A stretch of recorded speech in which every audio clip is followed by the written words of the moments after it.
আজকে কুয়ায় চেবড়িতে লোকনাথ বুদ্ধভাই সমিতিতে বোনাস প্রদান অনুষ্ঠান করা হয়। এই উক্ত অনুষ্ঠানে আমাদের মধ্যে উপস্থিত আছেন এই কল্যাণপুরের জনপ্রিয় বিধায়ক পিনাকি দাস চৌধুরী মহোদয়, আমাদের ডায়েরি অফিসার থেকে শুরু করে আমাদের দুগ্ধ সমিতির সকল প্রোডাক্ট যারা কৃষক আছে সবাই উপস্থিতির মাধ্যমে আজকের এই মহতী অনুষ্ঠান অনুষ্ঠিত হয়। আপনারা জানলে খুশি হবেন, ত্রিপুরা রাজ্যে আমাদের 179টা দুগ্ধভাই সমিতিতে আমরা এই বোনাস প্রদান অনুষ্ঠান শুরু করেছি। তাতে কৃষকরা উৎসাহিত, কৃষকরা আনন্দিত।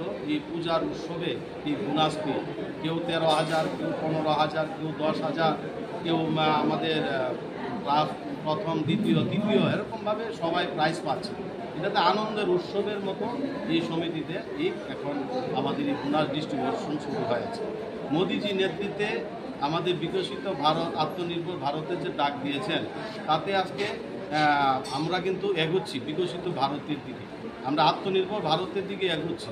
আমাদের প্রত্যেকটা কৃষক যাতে লাভবান হয়, কিন্তু প্রত্যেকটা কৃষকের পরিবার যাতে লাভ হয়, তার জন্য কিন্তু গোমতী ডায়েরি কাজ করে যাচ্ছে। আমরা 365 দিনই দুধ নেই সমিতির থেকে, একদিনের জন্য বন্ধ হয় না। মাসে 3 বার আমরা পেমেন্ট করে থাকি। আমরা গোখাদ্য ক্যাটল ফিড আমরা দিই প্রতি লিটারে 1.5 কেজি করে।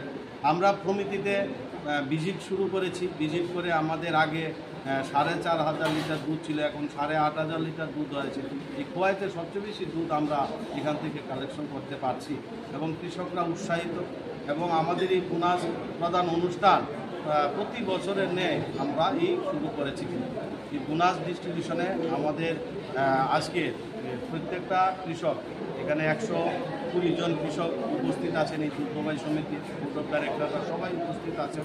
আমাদের আসিয়ার দপ্তর থেকেও আধিকারিক এসেছেন। তো আমি সকল কৃষকদের, এই এলাকার সকল অভিভাবকদের, এই এলাকাবাসীকে অনুরোধ করব, আপনারা দুগ্ধভাই সমিতিতে সামিল হন। সরকারের যে সুবিধাগুলি আছে, বেনিফিশিয়ারিগুলি আছে, সবগুলি আপনারা সুবিধা পাবেন এই দুগ্ধভাই সমিতিতে আসলে। এবং আমরা যে সুবিধাগুলি দিয়ে থাকি, এই সুবিধা আগামী দিনে আরও বেশি করে সুবিধা হবে। আমাদের মোদিজির নেতৃত্বে যে জিএসটি যে উনি ঘোষণা দিয়েছিলেন, যে দেওয়ালির আগেই ঘোষণা দিয়েছেন উনি, যে জিএসটি আমাদের কিন্তু ঘিয়ের মূল্য কমে গেছে, পনিরের মূল্য কমে গেছে জিএসটি কমানোর জন্য, যার জন্য মোদিজিকে ধন্যবাদ জানাই।